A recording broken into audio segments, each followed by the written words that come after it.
नमस्कार विद्यार्थी मित्रांनो, स्वागत आहे तुमच्या आमच्या आपल्या लाडक्या यूट्यूब चॅनलमध्ये, ज्याचं नाव आहे गरुड झेप क्लासेस मुरुड. विद्यार्थ्यांनो, आपण 5वी नवोदयची व्हिडिओ बघत आहोत. 5वी नवोदयच नाही तर 5वी स्कॉलरशिप असेल, 8वी NMS असेल किंवा 8वी स्कॉलरशिप असेल किंवा इतर ज्या स्पर्धा परीक्षा आहेत, या स्पर्धा परीक्षेमध्ये मराठी हा विषय आहेच विद्यार्थ्यांनो. आणि याच्यामध्ये मराठी भाषा अशी आहे की आपण ज्या अर्थाने जो शब्द घेतो त्या अर्थाने त्याचं वाक्य पूर्ण करता येतं आपल्याला. मग या अर्थाचे एकाच शब्दाचे असे भिन्न अर्थ असलेले शब्द आज आपण या व्हिडिओमध्ये बघणार आहोत. विद्यार्थ्यांनो, मराठी भाषा जरी आपली मातृभाषा असली तरी त्याच्यामधील पूर्ण ज्ञान असणं आपल्याला गरजेचं असतं. बऱ्याच वेळेला बरेच विद्यार्थी मराठी भाषेला खूप लाईटली घेतात आणि अदरच्या सब्जेक्टकडे जास्त लक्ष देतात. पण अशा वेळेला होतं काय की आपण जे आपल्याला जमतंय चांगल्या प्रकारे आपण त्याच्यातूनच निसटून जातो आणि आपण इतरत्र विषयामध्ये जास्त वेळ खर्च करतो. सगळ्याच विषयाचा अभ्यास गरजेचा आहे, सगळ्याच विषयामध्ये आपल्याला पास होणं गरजेचं आहे. स्कोअर आपला प्रत्येक विषयातील महत्त्वाचाच असतो आणि आपण सगळ्याच विषयामध्ये परफेक्ट असणं गरजेचं असतं. कारण आता आपण जेवढे ऑलराऊंडर असू तेवढे आपण आजच्या या युगामध्ये परफेक्टपणे मॅच होणार आहोत. विद्यार्थ्यांनो, आज या व्हिडिओमध्ये आपण एकाच शब्दाचे भिन्न अर्थ असलेले शब्द बघणार आहोत. व्हिडिओ स्किप न करता शेवटपर्यंत नक्की बघायचा आहे. जर चॅनलवर नवीन असाल तर चॅनलला नक्कीच सबस्क्राईब करा. सोबत असलेल्या बेल आयकॉनला क्लिक करा, जेणेकरून तुम्हाला क्लासेसचे व्हिडिओ नोटिफिकेशन सर्वात अगोदर मिळत राहतील. चला तर विद्यार्थ्यांनो, आज आपण सुरू करतोय एकाच शब्दाचे भिन्न अर्थ. जसं आपण इंग्रजीमध्ये होमोफोन्स बघत असतो विद्यार्थ्यांनो, त्याचे उच्चार सेम असतात, बऱ्याच वेळेला स्पेलिंग सुद्धा सेम येतात, मात्र त्याचे अर्थ जे आहेत ते वेगळे होतात. बरोबर आहे. त्याला आपण इंग्रजीमध्ये होमोफोन्स असं बोलतो, मराठीमध्ये आपण त्याला एकाच अर्थाचे भिन्न शब्द असं बोलत असतो. आता अशा कित्येक तरी वस्तू आहेत, कित्येक तरी गोष्टी आहेत, कित्येक तरी शब्द असे आहेत की त्याचे खूप वेगळे आणि परस्पर विरोधी किंवा अगदीच संबंध नसलेला अर्थ त्याचा बनू शकतो. आता मी तुम्हाला या व्हिडिओमध्ये हेच सांगणार आहे. व्हिडिओ शेवटपर्यंत नक्कीच आणि काळजीपूर्वक ऐका विद्यार्थ्यांनो, कारण याचा उपयोग तुम्हाला तुमच्या प्रत्येक स्पर्धा परीक्षेमध्ये 100% होणार आहे, हे मी तुम्हाला खात्रीशीर सांगते. चला, आज आपण पहिला शब्द बघतोय सुमन.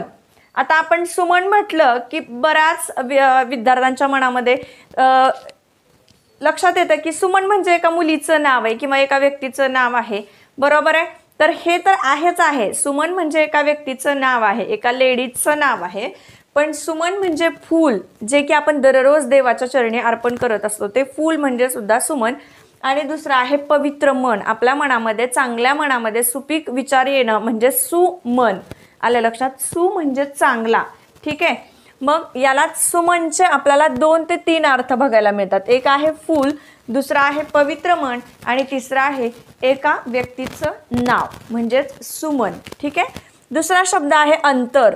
अंतर म्हणजे काय? मन, भेद. आणि तिसरा आहे लांबी.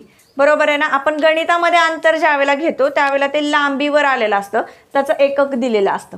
ठीक आहे. ज्यावेळेला आपण अंतर घेत असतो त्यावेळेला भेद, आपण व्यवहारामध्ये जे काही घेत असतो ना त्यावेळेला त्या अंतराचा शब्द भेद असा होतो. आणि अंतर म्हणजेच आपलं मन असा सुद्धा त्याचा अर्थ होतो. त्याच्यानंतर दुसरा आहे अनंत. अनंत म्हणजे काय? अमर्याद, ज्याला मर्यादा नाहीत असा अनंत, खूप, ज्याला आपण मोजू सुद्धा शकत नाहीत. दुसरा आहे परमेश्वर आणि तिसरा आहे एका व्यक्तीचं नाव. अनंत आपण बऱ्याच मुलांचं नाव आहे, बघितलेलं आहे. गणेशाचं नाव आहे अनंत, त्याच्यानंतर अमर्याद, त्याच्यानंतर परमेश्वर. गणेश म्हणजेच परमेश्वर आहेत, अनंत हे त्यांचं सुद्धा नाव आहे. ठीक आहे. त्याच्यानंतरचा जो शब्द आहे तो आहे आस. आस म्हणजे इच्छा, म्हणजे आपल्या मनामध्ये उत्कट असलेली इच्छा म्हणजे आस. मला या गोष्टीची आस लागून राहिली. हे जे शब्द आहेत ते वृद्ध माणसाच्या मुखामधून जास्त निघतात. आपल्या घरात म्हातारी माणसं जास्त असतात, आजी आजोबा. मला आस लागली आहे, त्याला भेटायचंय, माझा नातू खूप दिवसातून अभ्यास करून परत येतोय भारतामध्ये, मला आस लागली आहे, मला ओढ लागली, म्हणजेच आस. आणि दुसरा आहे की जो बैलगाडीच्या 2 चाकांना, आपण ग्रामीण भागामध्ये आहोत, जवळजवळ बैलगाडी सगळ्याच विद्यार्थ्यांना माहिती असेल, 2 चाकाच्या मध्ये जे लाकूड जोडलेलं असतं तर त्याला जोडून ठेवणारा कणा म्हणजेच काय असतो? आस. ओढा. ओढा म्हणजे मनाचा कल. आणि दुसरा आहे की पाण्याचा लहान ओघ. आपल्या ग्रामीण भागामध्ये प्रत्येक नदी, नाले आणि ओढे हे सगळ्यांनी बघितलेलेच आहेत. तर हा ओढा म्हणजे लहान पाण्याचा ओघ पण असतो आणि आपल्या मनाचा कौल म्हणजे सुद्धा ओढा असतो. त्याच्यानंतर आहे ऋण. ऋण म्हणजे काय? कर्ज, उपकार आणि आपल्या गणितामध्ये असलेलं वजाबाकीचं चिन्ह म्हणजेच काय आहे? ऋण. त्याच्यानंतरचा जो शब्द आहे अंक. अंक म्हणजे मांडी आणि गणितामध्ये अंक म्हणजे काय असतो? आकडा. 1 2 3 4 5 6 हे अंक सुद्धा आहेत, बरोबर आहे ना. त्याच्यानंतर अंग. अंग म्हणजे शरीराचा भाग कोणताही किंवा मग एखादी बाजू. दुसऱ्या अंगाला बघ म्हणजे दुसऱ्या बाजूला बघ. अशी आपली मराठी भाषा अतिशय गोड आहे आणि पाहिजे तिकडे आपण तिला वळवू शकतो. त्याच्यामुळं तुम्ही सुद्धा व्हिडिओ व्यवस्थितच ऐकायचा आहे. अंबर. अंबर म्हणजे काय? आकाश. आकाश म्हणजे आभाळ. एका व्यक्तीचं नाव नाही. आणि दुसरं आहे की वस्त्र. वस्त्राला सुद्धा अंबर असं म्हटलं जातं म्हणजे आपला कपडा. ठीक आहे विद्यार्थ्यांनो. त्याच्यानंतरचा जो शब्द आहे तो आहे कळ. कळ म्हणजे भांडणाचं एक कारण असू शकतं किंवा गुप्त किल्ली असू शकते. कुठल्या तरी एखाद्या सिक्रेटची गुप्त किल्ली म्हणायचं त्याला कळ. आणि तिसरं आहे की आपल्याला वेदना होत असताना जी म्हणजे जाणीव होते. आपण म्हणतो पोटात कळ येते किंवा डोक्यात कळ येते, पाठीत कळ येते, गुडघ्यात कळ येते, बरोबर आहे. वेदना ज्या वेळेला आपल्याला जोरात होतात त्यावेळेला त्या वेदनेला आपण कळ असं म्हणतो. दुसरी गोष्ट आपल्याकडे म्हणजे परमेश्वराचं अस्तित्व सगळेजणच मानतात. तर नारद मुनींना कळीचा नारद मुनी म्हणजे भांडणं लावून देण्याची एकच गोष्ट, एक ठिणगी टाकली की बरोबर भांडण होतं. म्हणजे एक तो शब्द म्हणजेच कळ असं पण त्याला बोललं जातं. आणि कर. कर म्हणजे काय? हात, किरण आणि शेतकरी सारा. कर म्हणजे हात. आपल्या हाताचा समानार्थी शब्द आहे कर. दुसरा आहे किरण. ठीक आहे.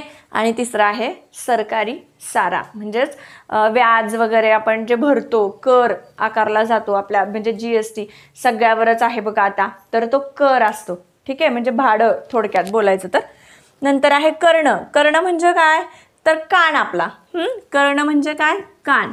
दुसरा आहे महाभारतातील एक मोठा योद्धा आहे आणि त्रिकोणाच्या समोरील जी बाजू आहे ना त्याला कर्ण असं म्हटलं जातं. काटकोनासमोरील बाजू. जसा की हा छोटा काटकोन आहे आणि याच्या समोरची जी बाजू आहे याला पण आपण कर्ण म्हणतो गणितामध्ये. ठीक आहे. हा झाला कर्ण. त्याच्यानंतर महाभारत सगळ्यांनाच माहिती आहे. त्याच्यामध्ये एक योद्धा होता महारथी कर्ण. तर तो कर्ण एक. आणि दुसरा कर्ण म्हणजे काय? तर आपला कान म्हणजेच कर्ण. ठीक आहे. नंतरचा शब्द आहे बघा विद्यार्थ्यांनो काळ. काळ म्हणजे काय? वेळ. काळ म्हणजे काय? वेळ, टाईम है ना. दुसरा आहे काळ म्हणजे एखादं संकट किंवा यमदेव. जसं की आपण म्हणतो बघा त्याचा काळ आला होता पण वेळ नव्हती. म्हणजे काळ म्हणजे काय? त्याचं मरण थोडक्यात म्हणजेच यम. आणि मृत्यू. काळ म्हणजे काय? मृत्यू. काळ खूप वाईट चाललेला आहे तर तो काळ म्हणजे आपली चाललेली परिस्थिती, आपला चाललेला वेळ कसा आहे? खराब आहे. त्याच्यावर काळाने घाव घातला म्हणजे त्याला मृत्यू आला. आणि तिसरा काळ म्हणजे यमदेव. ठीक आहे. असे या काळाचे प्रकार वेगळे वेगळे अर्थ आहेत. त्याच्यानंतरचा शब्द आहे गार. गार म्हणजे थंड किंवा बर्फाची गोटी. घाट म्हणजे काय? तर डोंगरातील रस्ता. आपण बघतो आजकाल डोंगर पोखरून खूप सगळे रस्ते वगैरे केलेले आहेत. पण पहिले ना घाटातले रस्ते असायचे, वळणाचे रस्ते असायचे. त्याला घाट असं म्हटलं जायचं. डोंगराच्या मधोमध जो काही रस्ता पोखरलेला होता पूर्वी त्याला घाट असं म्हटलं जायचं. आता सुद्धा भरपूर असे घाट आहेत तर त्याला डोंगरातील रस्त्याला घाट असं म्हटलं जातं. किंवा मग ज्या नदीच्या पायऱ्या आहेत ना त्याला सुद्धा घाट म्हटलं जातं. आपण मोठ्या मोठ्या तीर्थस्थानी जर गेलो तर आपण घाटावर पूजेला बसलो किंवा घाटावर इकडे पूजा चालतात ह्या गोष्टी ऐकत असतो. तर मग जी ती नदी आहे ना त्या नदीवर दगडी बांधकामाच्या पायऱ्या केलेल्या असतात तर त्या पायऱ्या म्हणजेच घाट असं बोललं जातं. त्याच्यानंतर आहे चिरंजीव. चिरंजीव म्हणजे काय? मुलगा. ठीक आहे. आपले थोरले ते चिरंजीव म्हणजे काय? माझा मोठा मुलगा. माझा थोरला चिरंजीव म्हणजे माझा मोठा मुलगा. चिरंजीव म्हणजेच दीर्घायुषी है ना. आपण एखाद्या म्हणजे वृद्ध माणसाच्या आजीच्या पाया पडलो तर ते म्हणतात चिरंजीवी व्हा. म्हणजे काय? दीर्घायुषी व्हा. म्हणजे तुम्हाला भरपूर आयुष्य लागू द्या. आणि चिरंजीव म्हणजे नवरा मुलगा सुद्धा. आपण बघतो प्रत्येक पत्रिकेवर असं ची काढून फुल स्टॉप दिलेला असतो त्याचा चिरंजीव म्हणजे नवरा मुलगा. ठीक आहे. नंतरचा शब्द आहे जलद. जलद म्हणजे काय? ढग किंवा लवकर. जलद म्हणजे काय? ढग किंवा लवकर. जात. जात म्हणजे काय बघा, तर प्रकार किंवा समाज. जात म्हणजे काय? प्रकार किंवा समाज. आता भरपूर आपण कास्ट बोलत असतो बघा, समाजामध्ये भरपूर कास्ट आहेत. तर आता जातीविषयी बोलणं गरजेचं नाहीये, किंवा मी तुम्हाला थोडक्यात सांगते की वेगळ्या वेगळ्या कास्टची लोक आपल्या समाजामध्ये अवतीभोवती परिसरात राहत असतात, तर त्याला जात असं म्हटलं जातं. त्याच्यानंतर आहे जीवन. जीवन म्हणजे आपलं आयुष्य, लाईफ. आणि दुसरं जीवन म्हणजे पाणी, ज्याच्याशिवाय आपलं आयुष्य कठीण आहे, म्हणजेच आयुष्य किंवा जीवन, पाणी. जोडा. जोडा म्हणजे काय? जोडपं. जर समजा कपल असेल ना, तर त्यांना जोडा म्हटलं जातं, जसं की लक्ष्मीनारायणाचा जोडा आहे. आणि दुसरा आहे बूट. तुमच्या पायातील जे काही वहाणे आहेत त्याला सुद्धा जोडा असं म्हटलं जातं. किंवा जोडा म्हणजे दोन गोष्टी जुळवण्यासाठी केलेली जोड म्हणजे सुद्धा जोडा. तर अशा पद्धतीने मी तुम्हाला एकाच शब्दाचे भिन्न अर्थ असलेले शब्द सांगितलेले आहेत. आशा करते हा व्हिडिओ तुम्हाला आवडला असेल. नक्कीच तुम्हाला याचा परीक्षेमध्ये 100% उपयोग होणार आहे.